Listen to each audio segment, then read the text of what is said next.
जय भीम, नमो बुद्धाय। साथियों, आज का पाठ है महाराजा पसेंदी की धम्म दीक्षा।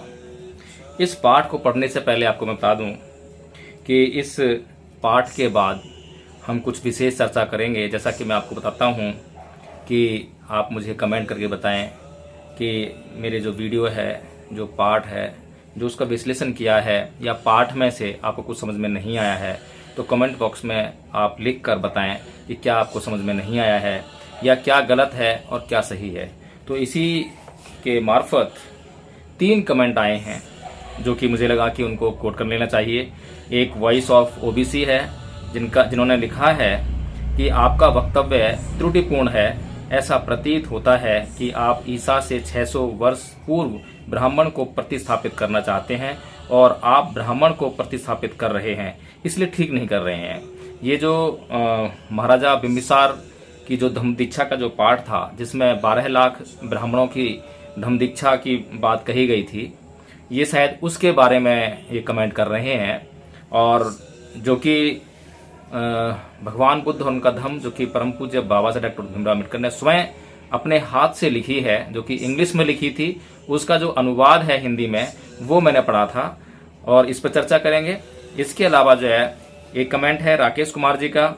वो लिखते हैं, भाई इसलिए तो कितने बौद्ध मारे गए, बुद्ध तो युद्ध नहीं चाहते थे, कितने बौद्ध इधर उधर भाग गए, हथियार के दम पर देश चलता है।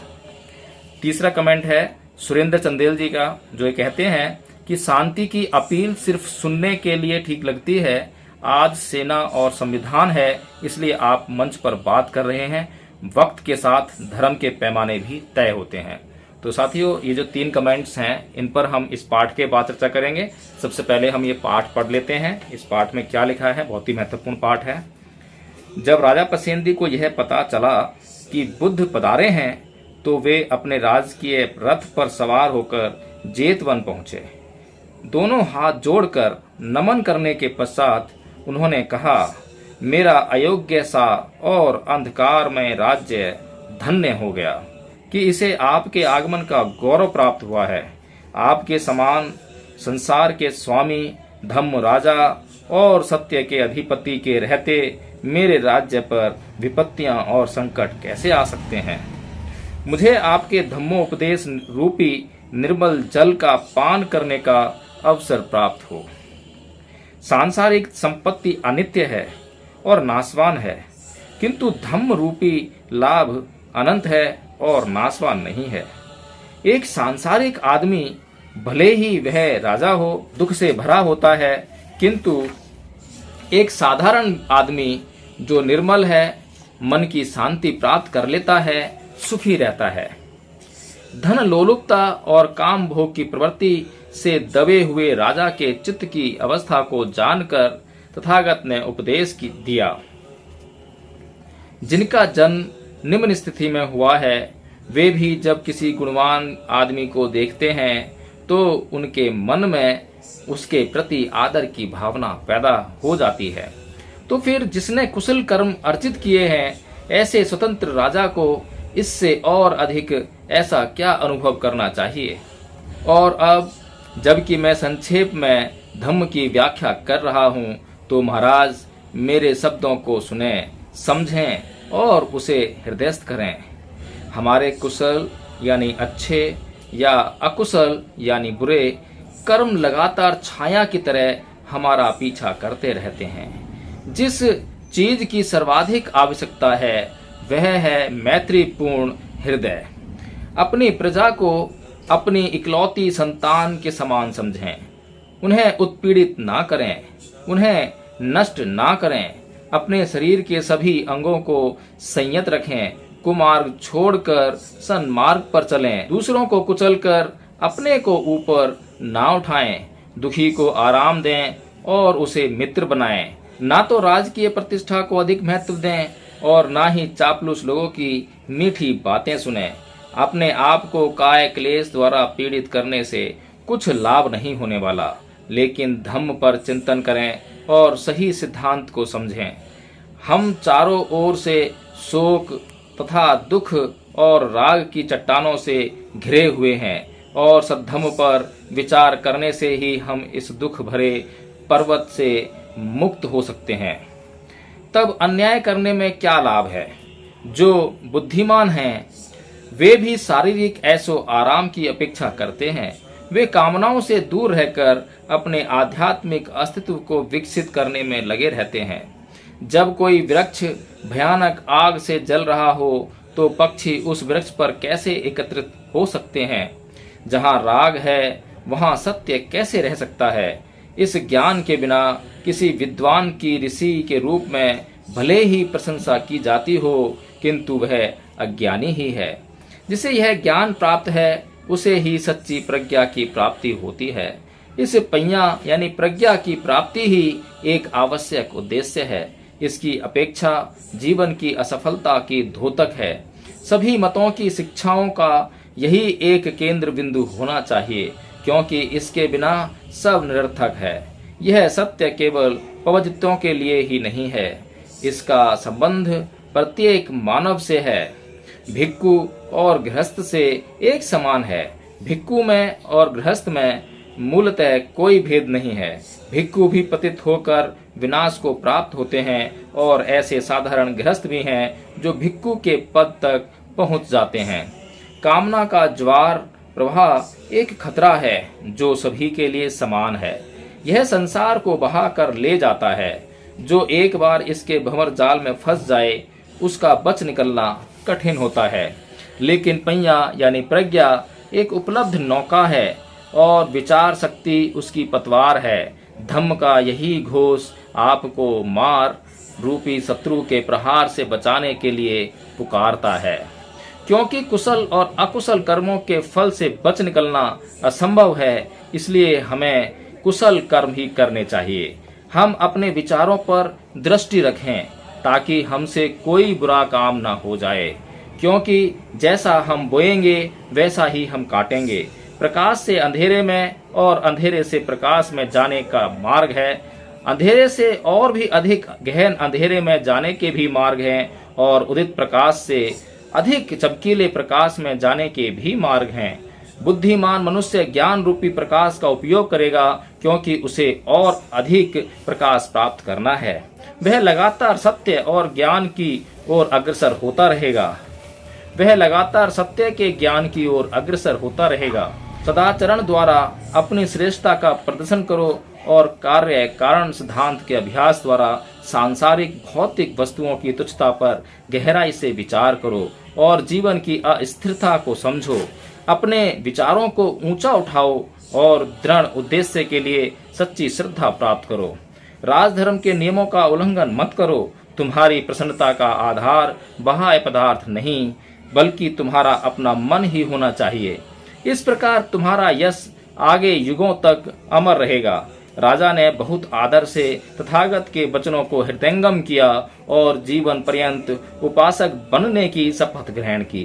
तो साथियों, इस प्रकार से यह पाठ यहाँ पर समाप्त होता है। इस पाठ में सबसे पहले कुछ जो अंश हैं उसको ले लेते हैं। वैसे तो जो कमेंट्स हमारे पास आए हैं 3 कमेंट्स, उनका जवाब भी इसी पाठ में दिया गया है।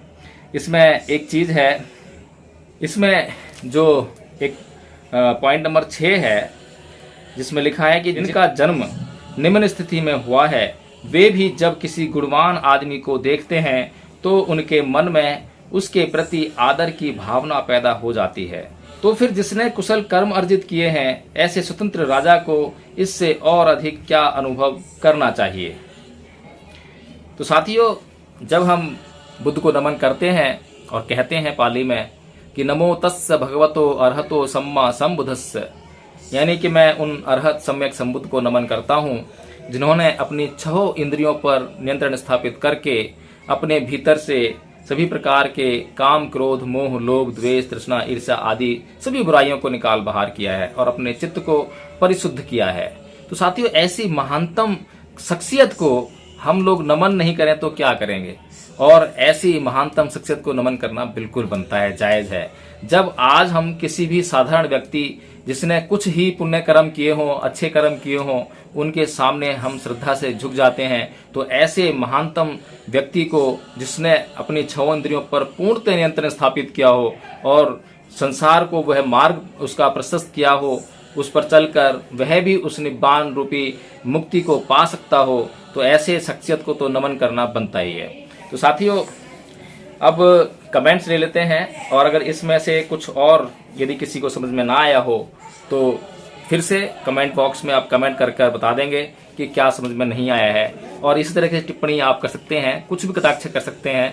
मुझे उससे कोई भी मेरे अंदर द्वेष आएगा तो वह मेरी भलाई ही करेगा, क्योंकि उस द्वेष को अगर मैंने पहचान लिया तो उस द्वेष को मैं कम करने का काम करूंगा। इसलिए मेरे शत्रु जो मुझे मेरे प्रति बुरी भावना रखते हों या मुझ पर कटाक्ष करते हों, मैं उन्हें शत्रु नहीं मानता, मैं उन्हें मित्र मानता हूं।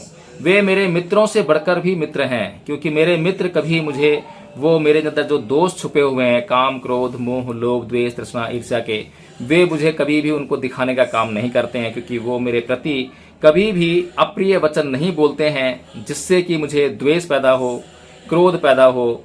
लेकिन जो मेरे शत्रु हैं वे हमेशा ऐसे वचन बोलते हैं, ऐसे अप्रिय वचन बोलते हैं जिससे मुझे हमेशा क्रोध पैदा हो और मेरी जो मैत्री की भावना है उसमें विघ्न पड़े। तो साथियों, वे मेरे जो शत्रु जो ऐसा काम मेरे साथ में करते हैं तो मुझे बार बार आगाह करते हैं कि मैं किस प्रकार से अपने चित्त को शांत रखूं और उसे शुद्ध करूं।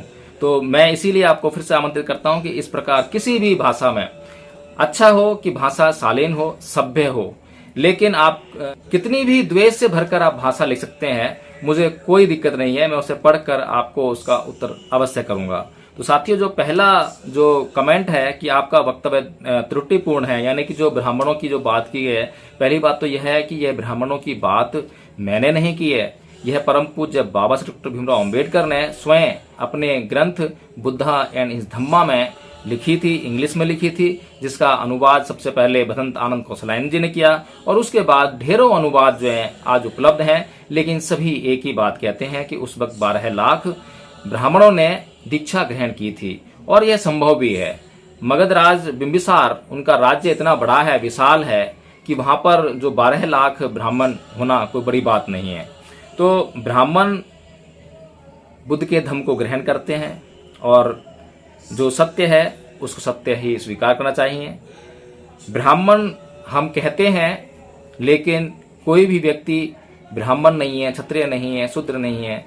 लेकिन जब हम समाज में कुछ विशेष कार्य करके दिखाना चाहते हैं, उदाहरण के लिए कोई भी व्यक्ति जब बौद्ध बन जाता है तो उसका जाति से पीछे छूट जाता है, उसके लिए जाति के सारे बंधन खत्म हो जाते हैं, उसके अंदर घृणा के सारे बंधन खत्म हो जाते हैं। इसी प्रकार से जो काम, क्रोध, मोह, लोभ, द्वेष, तृष्णा, ईर्ष्या आदि जो ये बंधन हैं उसके दिमाग से खत्म होने चाहिए, या फिर उन्हें हमेशा प्रयासरत रहना चाहिए कि उसके दिमाग से ये बंधन खत्म हो जाए।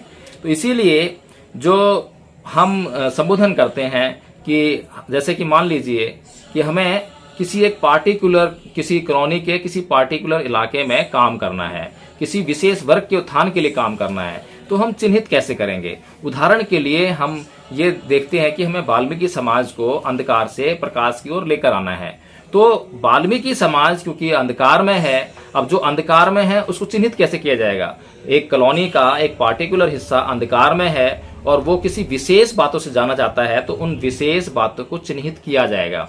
इसीलिए ये जो ब्राह्मण शब्द प्रयोग कर रहे हैं, क्षत्रिय शब्द प्रयोग कर रहे हैं, ये सिर्फ मात्र इसलिए हैं, लोगों को बताने के लिए हैं कि इस तरह का जो ब्राह्मण या ब्राह्मण के अंदर जो अहंकार होता है, क्रोध होता है, नाना प्रकार की त्रुटियां होती हैं, कि वे बुद्ध की शरण में आकर और बुद्ध के बताए हुए मार्ग पर चलकर उन्होंने अपने जीवन को मुक्त कर लिया, और फिर वो ब्राह्मण ही रह जाते हैं, वो सिर्फ बुद्ध के अनुयायी रह जाते हैं। इसी प्रकार से अगर हम देखें तो भारत में अगर बुद्ध के धम्म को प्रचार और प्रसार करने का कार्य अगर सबसे ज्यादा किसी ने किया है तो ब्राह्मणों ने किया है, और ये भी दुर्भाग्य का विषय है कि उन्हीं ब्राह्मणों के द्वारा इस धर्म को इस संसार से नष्ट करने का भी प्रयास किया गया। अब भी वह प्रयास जारी है। आज जो ब्राह्मण की स्थिति है वो पूर्व के ब्राह्मण से कहीं ज्यादा खतरनाक है, कहीं ज्यादा दयनीय है। उस समय का ब्राह्मण ज्ञान की खोज में रहता था, और उसके लिए इस बात का, अधिकतर ब्राह्मणों के लिए इस बात का कोई फर्क नहीं पड़ता था कि ज्ञान किसने अर्जित किया है, ज्ञान किसके पास है, हम किससे ज्ञान ले रहे हैं, क्या वह क्षत्रिय है, वैश्य है, शूद्र है, कौन है, इससे कोई फर्क नहीं पड़ता था उसको। लेकिन ब्राह्मण जो कि ज्ञान का पिपासु था, जैसे ही उसे ऐसा कोई शास्त्र मिलता था तो उसकी शरण तुरंत ग्रहण कर लेते थे। तो उसी समय बहुत सारे ऐसे अहंकारी ब्राह्मण भी थे, सभी ने तो ग्रहण नहीं किया। बहुत से लोग तो सोच रहे थे, ब्राह्मण लोग जो है कि उनके जो यज्ञ याग जो बंद हो गए हैं, या फिर लोग जो समझदार होते जा रहे हैं, उनके यजमानों को पता लग गया है कि अब इन यज्ञों से कुछ नहीं होने वाला है, बलिदान कुछ नहीं होने वाला है, तो उनकी दुकान तो बंद हो रही थी, तो वे बुद्ध से घृणा करते थे। लेकिन जो ज्ञान के सच्चे प्यासे लोग थे, उन्होंने बुद्ध की शरण ग्रहण की। तो उम्मीद है कि आपको कुछ हद तक इसका प्रश्न जवाब मिला होगा। लेकिन मुझे लगता है कि आप सिर्फ और सिर्फ बहुजन समाज के आंदोलन के एक ही हिस्से को टच करके चलते हैं, पूरी तरह से समझने का प्रयास नहीं करते हैं। आप बाबा साहेब डॉक्टर भीमराव अम्बेडकर द्वारा लिखित बुद्धानिस धम्मा को अवश्य पढ़ें, ताकि आपको और स्पष्टीकरण मिल जाएगा। दूसरा कमेंट जो राकेश कुमार जी ने किया है कि भाई इसलिए तो कितने बौद्ध मारे गए, बुद्ध तो युद्ध नहीं चाहते थे, कितने बौद्ध इधर से उधर भाग गए, हथियार के दम पर देश चलता है। हाँ जी, बिल्कुल ठीक कह रहे हैं आप, हथियार के दम पर देश चलता है। लेकिन जिन लोगों को हमने देश को चलाने के लिए हथियार थमाए हैं, वे देश नहीं चला रहे हैं, बल्कि देश की रक्षा कर रहे हैं, और देश की रक्षा दुश्मनों से कर रहे हैं। वे अगर देश के भीतर रहने वाले लोगों पर हथियार चलाने लग जाएं, तो देश की रक्षा नहीं, देश नष्ट होना शुरू हो जाएगा।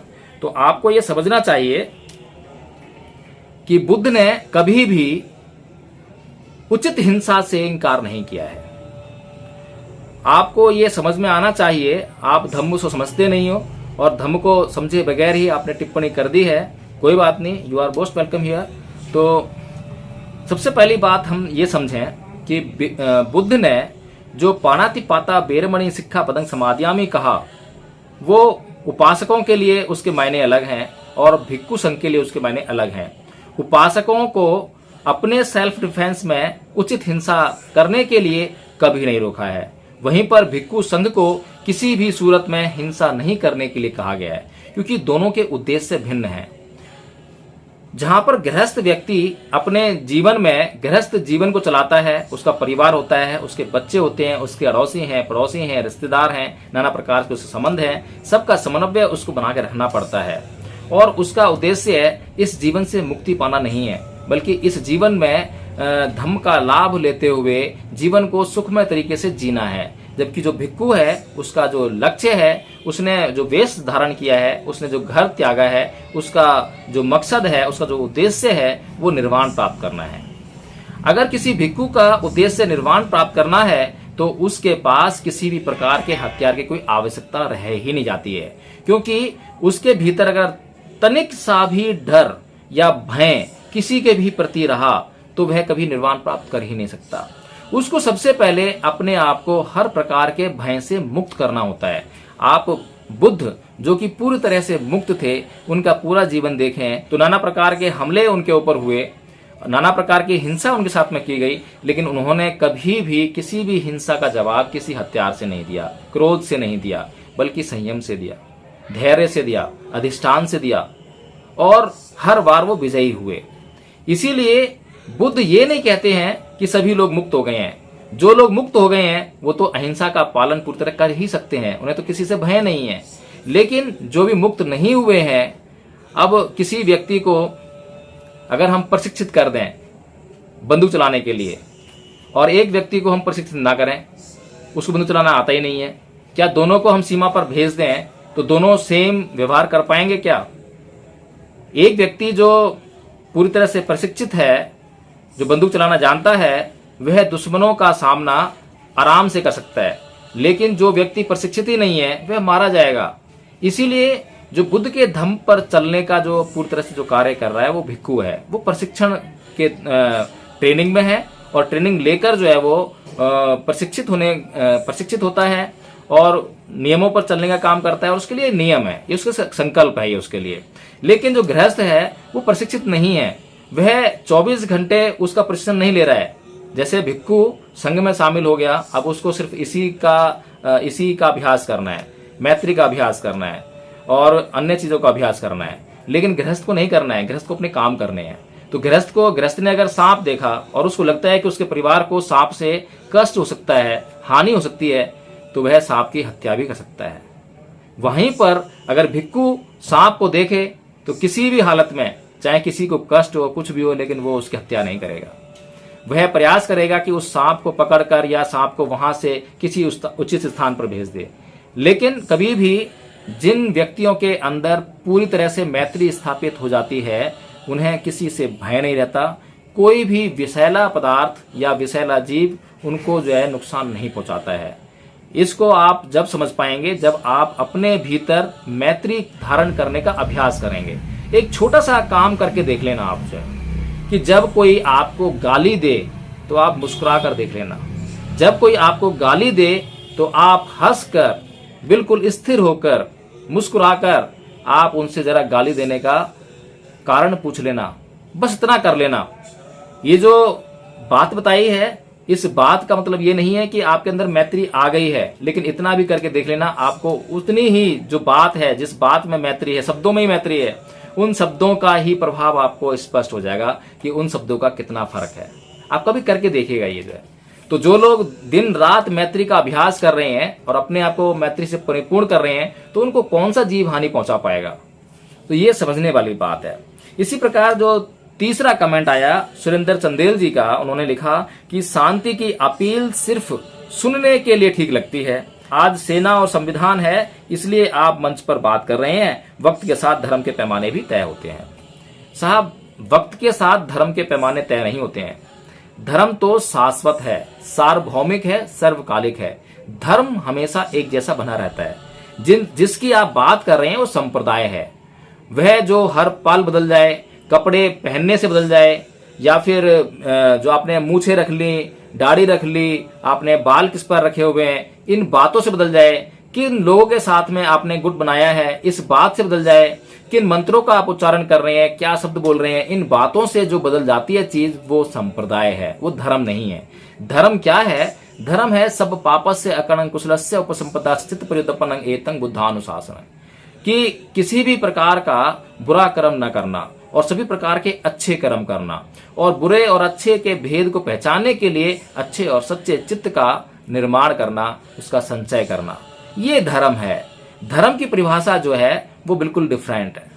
धर्म आपको जो है हर जगह मिल जाएगा, लेकिन जो आप बात कर रहे हैं संप्रदाय, वो हर जगह नहीं मिलेगा।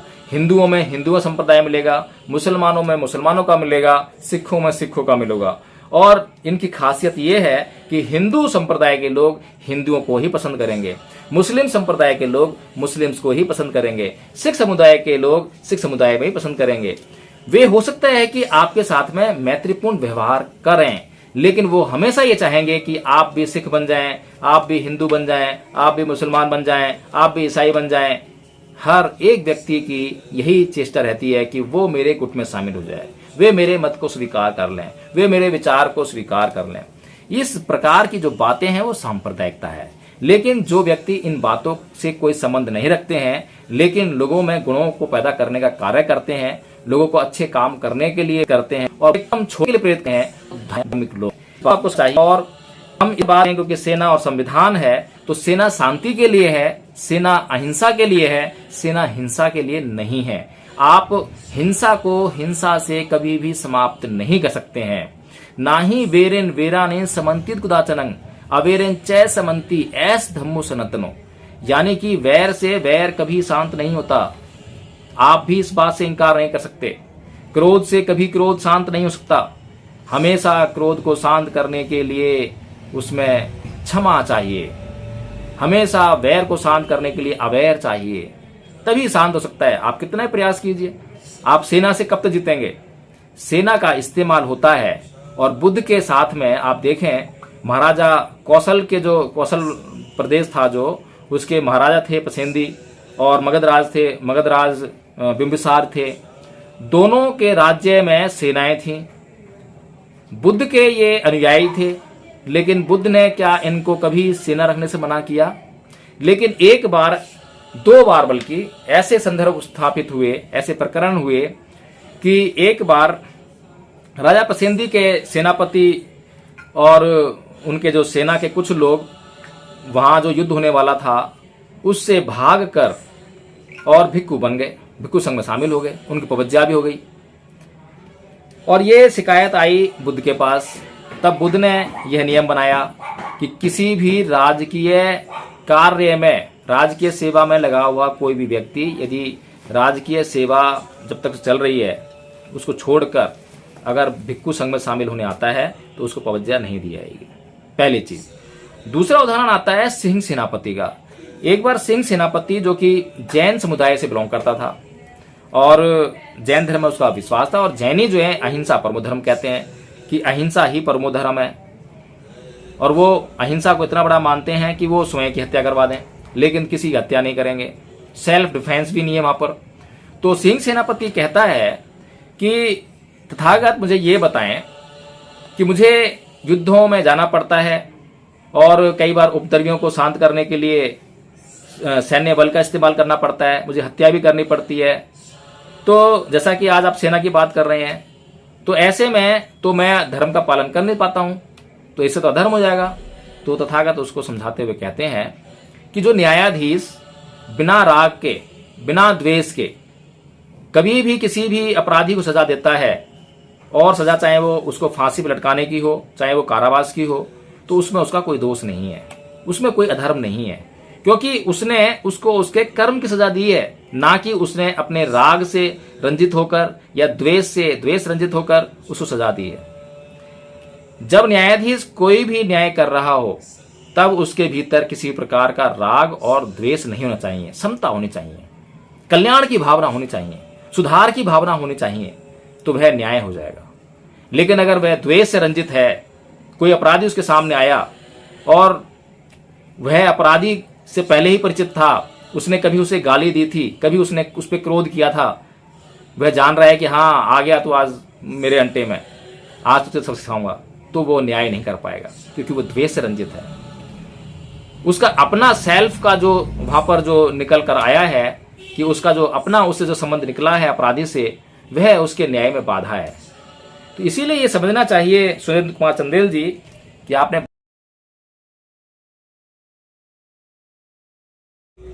हमें सब देखेंगे, हमें शांति की करनी पड़ी, हिंसा की करनी पड़ी, लोगों को सामने बनाना पड़ा। आप खुद देखिएगा, अगर आपका हिंसात्मक हो, गाली गलौज करना हो तो आप उसे कैसे शांत करेंगे?